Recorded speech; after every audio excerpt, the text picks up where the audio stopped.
ఈ నిర్ణయం తీసుకుంటున్నాం అన్నటువంటి తొలినాళ్లలో 2004 నుంచి 9 దాకా 9లో 200 సీట్లు దాటినాయి దానికి.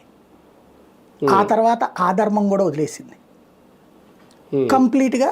వాస్తవంగా అది ఫుల్ మెజార్టీ కాదు, 204 207 వచ్చినాయి అప్పుడు.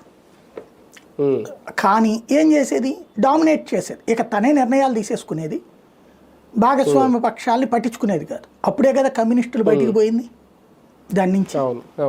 కాబట్టి సంకీర్ణ ధర్మంలో కొత్త శకం అప్పుడు ప్రారంభమైంది. వాజ్పేయి నిజమైన సంకీర్ణ ధర్మాన్ని పాటించారు. ఆ వాజ్పేయిని తెలుగుదేశం నిరసించింది, తర్వాత అద్వానీని తిరిగిపోసింది, దూరం అయ్యింది.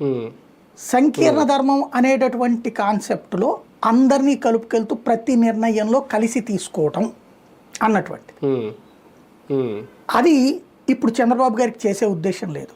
కేంద్రం తరహాలోనే తను ఫాలో అవుతున్నారు. ఎందుకని, పూర్తి మెజార్టీ ఆయనకు ఉంది. అదే సందర్భంలో ఎన్నికలలో పవన్ ఆ గెలుపుకి సహకరించాడు. దానికి పవన్కు బహుమతి ఇచ్చాం, ఒక 21 సీట్లు, ఒక 3 ఎంపీ సీట్లు, 3 మంత్రి పదవులు, ఒక 2 ఎంపీ సీట్లు ఇచ్చాం.